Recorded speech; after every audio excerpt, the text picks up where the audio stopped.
সালে ছাত্র জনতার অভ্যুত্থানে হাজারো এমন চিত্রের মধ্যে এগুলো বর্ণনা দিয়ে শেষ করা যাবে না।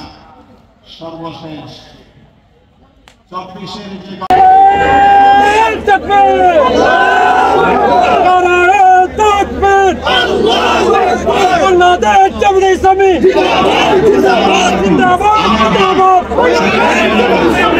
তার কথা অনেকে জানেন না, তার মধ্যে আরো হাজারো ভাই আছে যাদের কথা আমরা এখনো জানি না, কারণ তারা বেআইনি ভাবে দাফন হয়েছে রায়ের বাজার বুদ্ধিজীবী কবরস্থানে। আমার ভাইয়ের ছিল পিত্ত পরিচয়, ছিল পরিবারের ছাত্র সমাজের নেতৃত্বে জনগণ ঐক্যবদ্ধ হয়ে নির্যাতিত নিপীড়িত মানুষ 17.5 বছরে তার বীতশ্রদ্ধ বিপর্যস্ত হয়ে ছাত্রদের নেতৃত্বে নিজের জীবনকে বাজি রেখে 5ই আগস্ট 36শে জুলাই নতুন বাংলাদেশ আমাদেরকে এনে দিয়েছে। এই নতুন বাংলাদেশে আমরা কোনো ফ্যাসিবাদের দশকের প্রবর্ধনী শুনতে চাই না। ফ্যাসিবাদের দশকের কোনো কারণে আমরা চেহারা দেখতে চাই না। প্রয়োজন জাতীয় ঐক্য, যে চেতনা এবং ঐক্যকে ধারণ করে ছাত্র সমাজ আন্দোলন শুরু করেছিলেন, যে চেতনার মূল মন্ত্র ছিল উই ওয়ান্ট জাস্টিস, সেই চেতনাকে ধারণ করে আগামী দিনে আমাদের জীবন বাজি রেখে ভূমিকা পালন করতে পারি, তাহলেই আমাদের গুম খুনের শিকার নির্যাতিত নিপীড়িত পরিবারগুলোর মুখে আমরা হাসি দেখতে পাই। এদেশের 18 কোটি নির্যাতিত নিপীড়িত মানুষের স্বপ্ন বাস্তবায়িত হবে। সেই জন্য জাতীয় নেতৃবৃন্দ, সুশীল সমাজ, সাংবাদিক বন্ধুগণ, সচেতন জনগোষ্ঠী, মানবাধিকার কমিশন, সকল শ্রেণী পেশার মানুষ 5ই আগস্টের চেতনাকে ধারণ করে আগামী দিনে যে কোনো চক্রান্তের বিরুদ্ধে ঐক্যবদ্ধভাবে নতুন বাংলাদেশ গড়ে তোলার জন্য, সন্ত্রাস মুক্ত বাংলাদেশ গড়ে তোলার জন্য, ফ্যাসিবাদ মুক্ত বাংলাদেশ গড়ে তোলার জন্য, বৈষম্য মুক্ত বাংলাদেশ গড়ে তোলার জন্য, গণতান্ত্রিক বাংলাদেশ গড়ে তোলার জন্য, উন্নত আধুনিক জাস্টিসের বাংলাদেশ গড়ে তোলার জন্য আমাদেরকে ভূমিকা পালন করতে হবে। সবাই আসসালামু আলাইকুম ওয়া রাহমাতুল্লাহ। তবুও সন্ত্রাসের সরকারের কারণে আমার ভাইকে বেআইনিভাবে দাফন করা হয় রায়ের বাজার বুদ্ধিজীবী কবরস্থানে। আজও জানি না আমার ভাইয়ের কবর কোনটা। কি বলবো বলেন, আমার ভাই 18 জুলাই বাসা থেকে বের হয়েছে, বের হওয়ার পর তার ফোন বন্ধ হয়ে গেছিল। তারপর আমরা কোনো খোঁজ পাইনি। 34 দিন পর জানতে পারছি যে আমার ভাইকে ওই 18 জুলাই রাতে স্বৈরাচার সরকারের পুলিশ বাহিনীরা তাকে টর্চার করে, গুলি করে, তার শরীরে ছিটা গুলি দিয়ে বুক ঝাঁঝরা করে ফেলছে, এমন ভাবে মারছে যেমন ভাষা নাই, ছবিতে দেখতে পাচ্ছেন। আর আমার ভাইকে তারপর নাকি ছাত্ররা ঢাকা মেডিকেল নিয়ে গেছে। আর আমার ভাইকে তারপর 5 দিন পর আপনার 23শে জুলাই শাহবাগ থানার মাধ্যমে নিয়ে গেছে আন্দোলন নজরুল ইসলাম, 24শে জুলাই দাফন করছে রায়ের বাজার বুদ্ধিজীবী কবরস্থানে। কিন্তু এর মধ্যে আমরা সব জায়গায় খুঁজছি, ঢাকার ভেতরে অনেক হসপিটালে খুঁজছি। 3 দিন পর ঢাকা মেডিকেল গেছি, কিন্তু আমার ভাইয়ের লাশ আমরা পাই নাই। আমার ভাইয়ের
যদি কি করা হবে, ও মির্জাপুরের থেকে খারাপ, ওর বিচার আমি চাই।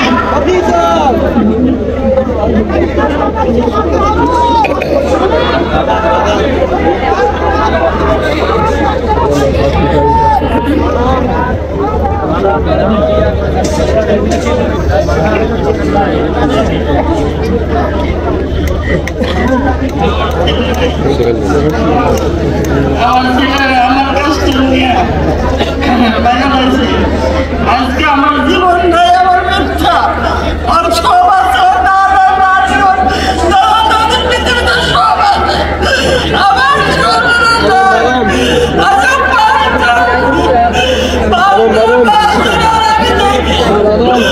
আমার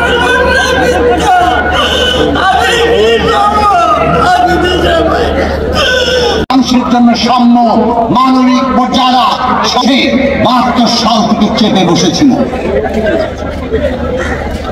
২০২৪ সালে এই ফ্যাসিস্ট শাসনের একটা অংশের পতন ঘটেছে, অর্থাৎ শাসক পালিয়েছে। গণবিদ্রোহে, অভ্যুত্থানে, বিপ্লবে এই শাসককে পালাতে বাধ্য করা হয়েছে।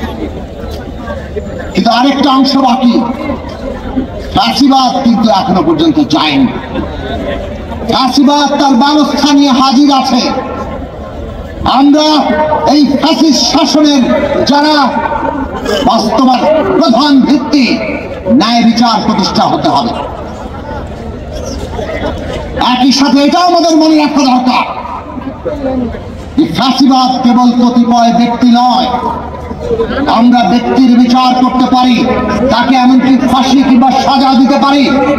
মনে রাখা দরকার, ফ্যাসিবাদ একটা ভাবাদর্শ, ফ্যাসিবাদ একটা ব্যবস্থা, একটা চিন্তার পদ্ধতি, এমনকি একটা রাজনীতি। পুনর্বাসন করুন, গুম হওয়া মানুষগুলোর সন্ধান দেন, তাদের পরিবারের কাছে ফিরিয়ে দেন। আর যারা ফিরে না লাশ হয়েছে, তাদের হত্যাকারীদের বিচার বাংলা মাটিতে করতে হবে। আসুন সেই অক্ষের ডাক আবার পুনর্ব্যক্ত করে শেষ করছি। মায়ের ডাক জিন্দাবাদ, সবাইকে জিন্দাবাদ। আসসালামু আলাইকুম। আমি আপনাদের কাছে ক্ষমা চেয়ে নিচ্ছি, এখানে অনেকজন মিডিয়া ভাইদের মাইকের ব্যাটারি শেষ হয়ে গেছে, তারা একটু চেঞ্জ করবে।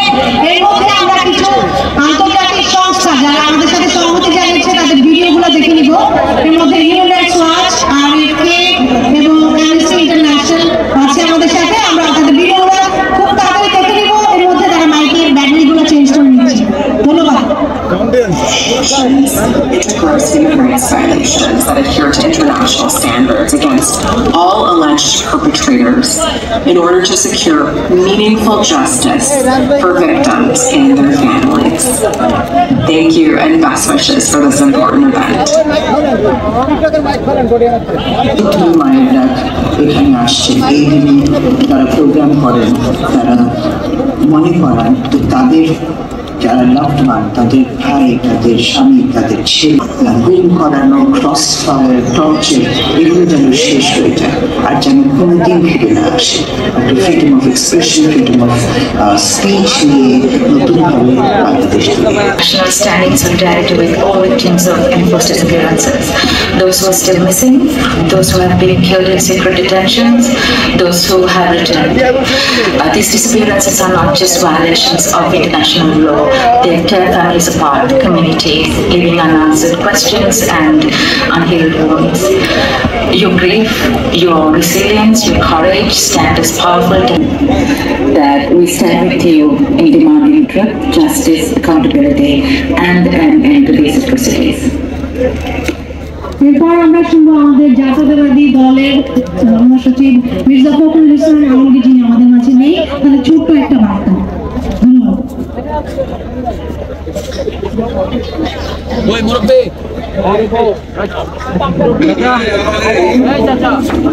আগামীকাল ডিসেম্বর বিশ্ব মানবাধিকার দিবস। এই দিনে সারা বিশ্বে নির্যাতিত, নিপীড়িত, অবমানিত, বঞ্চিত মানুষের জন্য অত্যন্ত গুরুত্বপূর্ণ দিন। এই দিনেই বিশ্বের সকল নির্যাতিত মানুষ এখন এবং তারা এই দিনটিকে পালনের মতো দিয়ে বিশ্বাস এই কথা জানিয়ে দিতে চান যে সারা বিশ্বে মানবাধিকার রক্ষা করে থাকা আমরা বাংলাদেশের মানুষ আমরা বড় করতে হবে আমরা গত 15 বছর ধরে আমাদের সরকারের যাতায়াতে তাদের নির্যাতনের আমাদের বহু ভাইকে আমরা হারিয়েছি এবং প্রাণ চলে গেছে শুধুমাত্র গণতান্ত্রিক অধিকার এই দাবির জন্য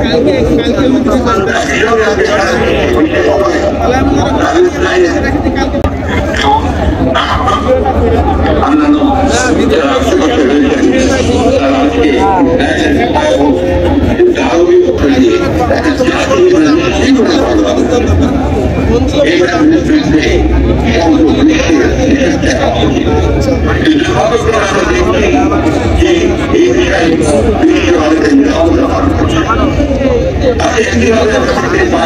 বিভিন্ন এই স্কুলকে যারা গণতন্ত্রের জন্য সংগ্রাম করছেন লড়াই করছেন অধিকারের জন্য সংগ্রাম করছেন মানবাধিকার রক্ষার জন্য সংগ্রাম করছেন তার সঙ্গে নির্যাতিত হচ্ছে নিপীড়িত হচ্ছেন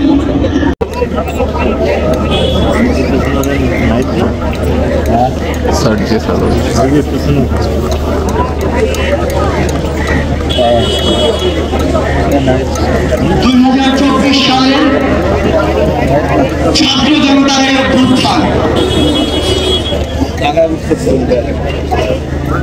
আমার সঙ্গে এক গর্ভধারিণী মা আজকে আমাদের সামনে চোখের পানি ফেলতে ফেলতে নিজের ছেলের কবরের সন্ধান চায়। সেদিন চট্টগ্রামে গিয়েছি, 1 বছরের ছোট্ট ইলানা আমাকে জিজ্ঞাসা করে তার ভাই কোথায়। অনেক শহীদের মা আমাকে জিজ্ঞাসা করে তার ছেলেকে একটা বুলেট বুকে বিদ্ধ করলেই তো তার জীবন চলে যেত, কেন 9টা বুলেট খুনি হাসিনার হুকুমে তার বুকে মারা পড়ছে। আমাকে এক শহীদ ভাইয়ের নিথর দেহ দেখায়, স্ট্রেচারে পড়ে আছে, সেই দেহর পাশে তার শরীরের তার মাথার মগজটা আলাদা। আমার ভাই খোকন এখানে বক্তব্য দিয়ে গিয়েছে যে খোকন ভাইয়ের মুখে ওই খুনি হাসিনার হুকুমে বুলেট দিয়ে তার মুখ ঝাঁঝরা করা হয়েছে। আমার টাঙ্গাইলের 18 বছর বয়সের ভাই হিমেল যার মুখে ওই খুনি হাসিনার হুকুমে পুলিশের কিছু সদস্য 350 কয়েকটি নেগোসিয়েশন হচ্ছে। আজকে টাকার বিনিময়ে মামলা লেখা হচ্ছে, টাকার বিনিময়ে মামলা উচ্চ হচ্ছে। আমরা ওই পুলিশ সদস্যদের, বাংলাদেশ পুলিশকে একটি কথা স্পষ্ট করে জানাতে চাই, ওই খুনি হাসিনা বিগত 16 বছরে আপনাদের এই প্রতিষ্ঠানটিকে টিস্যুর মতো ব্যবহার করেছিল। যখন প্রয়োজন হয়েছে, যেভাবে প্রয়োজন হয়েছে পাশে দাঁড়ায়নি, প্রতিবাদটি করেনি, তখন তাদের ইমেজের ক্ষুণ্ণ হয়েছে। 2024 সালে ওই কারফিউ দিয়ে খুনি হাসিনা যখন মসজিদে টিকে থাকতে চেয়েছিল, তখন সেনাবাহিনী রাজপথে নেমে তাদের ইমেজের ক্ষুণ্ণ করেছিল।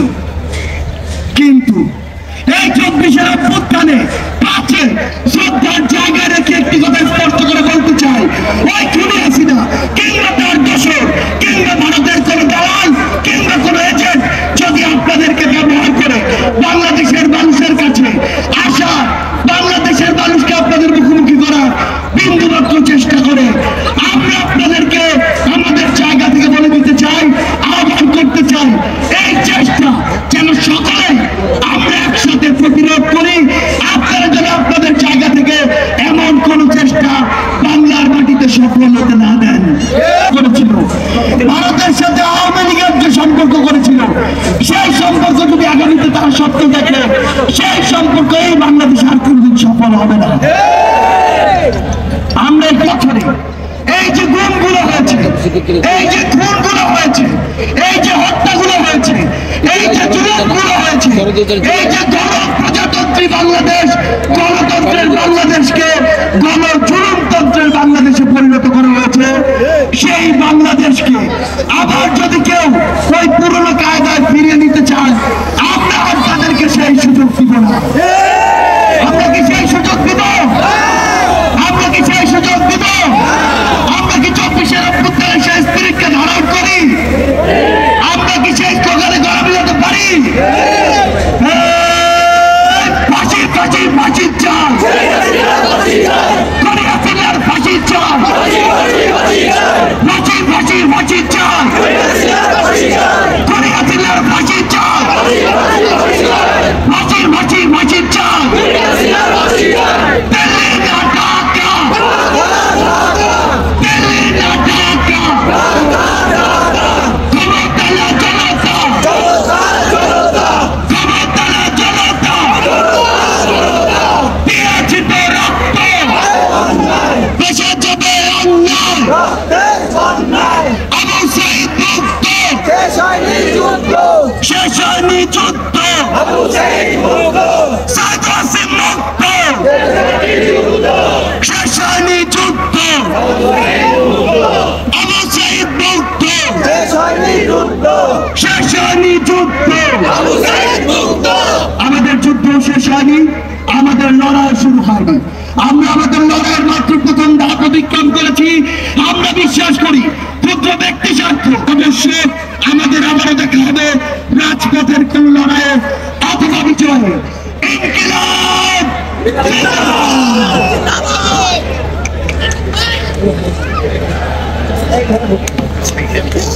ধন্যবাদ গণঅভ্যুত্থানের অন্যতম নায়ক সার্জিস আলমকে, যিনি নিজেও ডিবি কার্যালয়ে নির্যাতনের শিকার হয়েছিলেন।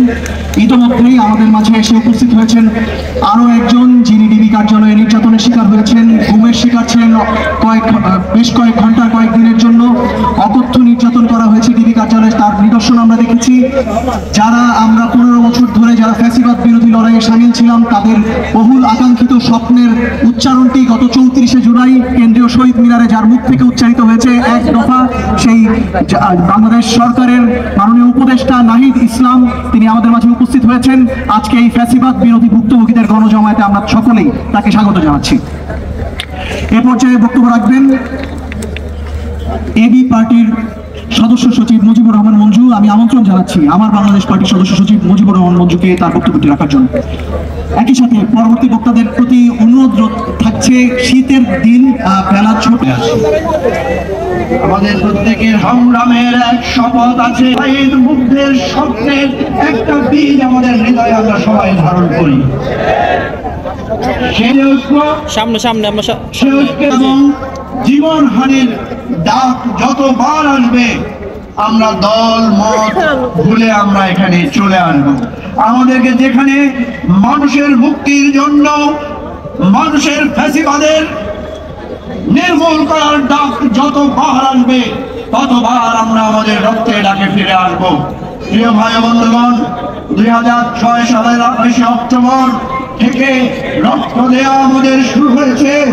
2024 সালে যখন আমরা গ্রেফতার হয়েছিলাম, আমরা জানতাম না আর কোনোদিন সন্তানের ডাক শুনবো কিনা, কিন্তু ভাইয়েরা, সন্তানেরা জীবন দিয়ে বাংলাদেশ আমাদের হাতে তুলে দিয়েছে। এই বাংলাদেশের আমানত আমরা রক্ষা করব এবং এই ঐক্য আমাদের বজায় থাকবে। আমি সর্বশেষ একটা কথা বলতে চাই, এই যত খুন হয়েছে শেখ হাসিনার নির্দেশ এবং তার তাবেদারদের দ্বারা হয়েছে। সুতরাং শেখ হাসিনার বিচার করতে হবে, আর একটা বিচার করতে হবে। বাংলাদেশে যদি আর একটা আয়নাঘর বানাতে হয়, একটা আয়নাঘর আমরা বানাতে চাই। এই সকল গুম খুন স্বৈরতন্ত্রের মদত দিয়েছে ওই সীমান্তের ওই পারের নরেন্দ্র মোদী। নরেন্দ্র মোদীকেও হাসিনা এবং বাশার আল আসাদের ভাগ্য বরণ করতে হবে। নরেন্দ্র মোদীকে যেদিন ভারতের সংগ্রামী জনতা বিতাড়িত করবে, সেদিন বাংলাদেশের আয়না ঘরে নরেন্দ্র মোদীকে আমরা আশ্রয় দেব। সেই লড়াই চলছে, লড়াই চলবে। রক্তের দাম, রক্তের বিনিময়ে বাংলাদেশ আবার ঘুরে দাঁড়াবে। খোদা হাফেজ। বাংলাদেশ জিন্দাবাদ। আমাদের গুম খুন ভাইদের জীবন রক্ষা হবে। আল্লাহ হাফেজ। আসসালামু আলাইকুম। ছিল ডক্টর ফয়েজ আহমেদকে। আজ আমি আমন্ত্রণ জানাবো তার ছেলে ডক্টর হাসান আল বান্নাকে তার গুরুত্বপূর্ণ বক্তব্য প্রদানের জন্য। আসসালামু আলাইকুম ওয়া রাহমাতুল্লাহি ওয়া বারাকাতুহু। উপস্থিত আজকের এই সমবেত রাজনৈতিক নেতৃবৃন্দ এবং আমার সামনে উপস্থিত সম্মানিত ব্যক্তিবৃন্দ, আমি একজন চিকিৎসক। 2013 সালে ডিসেম্বর মাসের 13 তারিখে আমার বাবা, তিনিও একজন চিকিৎসক ছিলেন, মানবতাবাদী চিকিৎসক। শুধু একটিমাত্র রাজনৈতিক দলের নায়েবে আমির হওয়ার কারণে জামায়াত ইসলামী নায়েবে আমির ছিলেন। এছাড়া তার বিরুদ্ধে অন্য কোনো অভিযোগ ছিল না।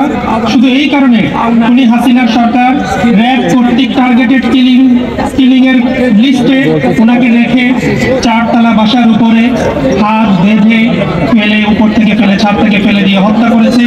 নিচে পড়ার সাথে সাথেই তো আমার বাবা হত্যা শিকার হননি। হত্যা নিশ্চিত করার জন্য তার মাথাকে থেতলে দেওয়ার সাথে জড়িত ভাই সব সাংবাদিকদের বলেন যেন আমার বাবার লাশটা যেন অন্তত তারা গুম করতে না পারে।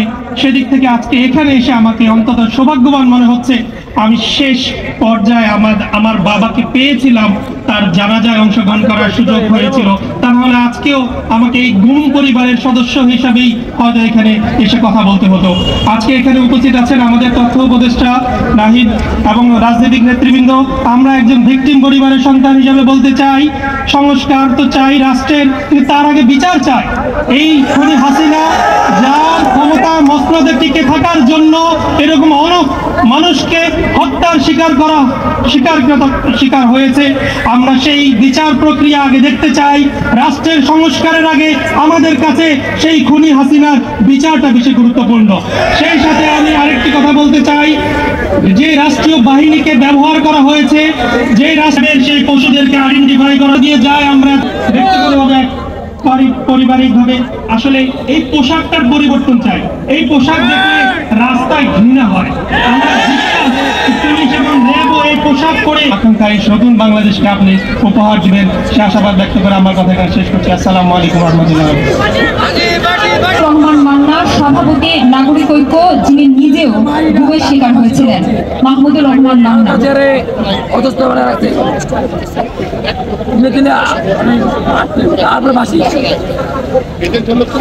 মঞ্চে উপবিষ্ট সম্মানিত আলোচকবৃন্দ, সভাপত সাথীরা, বন্ধুরা, সবাই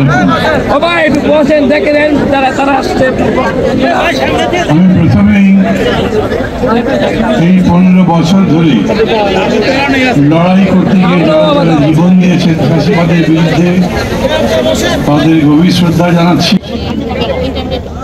আমার মনে আজকে এটা একটা অনন্য মায়ের ডাক জেল থেকে প্রতিষ্ঠিত হয়েছে, সেই থেকে আজ পর্যন্ত আমি কোনো অনুষ্ঠান বাদ দিইনি। কিন্তু আজকে এই বিকেল অন্য বছরের বিকেলগুলো থেকে কিংবা সকালগুলো থেকে আলাদা। আজকে এইখানে দাঁড়িয়ে আপনাদের সবাইকে দেখে মনে হচ্ছে এই 10 বছর 12 বছর ধরে মায়ের ডাক অসহ্য কষ্ট সহ্য করে লড়াইটা করেছে। এখানে হাজরা বেগম নাই, তার ছেলে তো নাই, তার ছেলে নাই, তার ছবি আমি দেখছি। আপনারা যারা আছেন তারা প্রত্যেকেই সুবর্ণ। তোমার বুকের ভেতরে এতটুকু গরম হয় না, ভালোবাসার কোনো ছোঁয়া নেই, তুমি তাদের কথা বলতে পারো না, বুঝতে পারো না, এদেরকে বের করতে পারো না। আমি এই বক্তৃতার জগতে বলেছিলাম ওই যে গান আছে না, হৃদয়ের দান আছে। একটা মানুষের হার্ট যদি পাষাণের হৃদয় হয়, তার কাছে যতই মানুষকে বলে মানুষকে হত্যা করা হয়েছে নির্বিচারে গুলি করে। কেউ 2200 বলে, কেউ 5000 বলে বক্তব্য আমরা শুনেছি। আমরা বলবো সরকারের প্রতিনিধি এখানে উপস্থিত আছে, হাসিনার বিচার বাংলার মাটিতে হতে হবে। খুনের বিচার না হওয়া পর্যন্ত বাংলার ছাত্র জনতা তরুণ রাজপথ ছাড়বে না। আজকের এই সমাবেশের স্লোগান শুনেছি, আবু সাইদ মুক্ত, শেষ হয়নি যুদ্ধ। একটি যুদ্ধ হয়েছে, সেখানে হাসিনাকে প্রশ্রয় আশ্রয় দিচ্ছে, আবার ফেসিবাদকে ফিরে আনার জন্য অপচেষ্টা চালাচ্ছে। সে আধিপত্যবাদের বিরুদ্ধে যুদ্ধ হবে দেশে, তরুণদেরকে প্রস্তুত হতে হবে।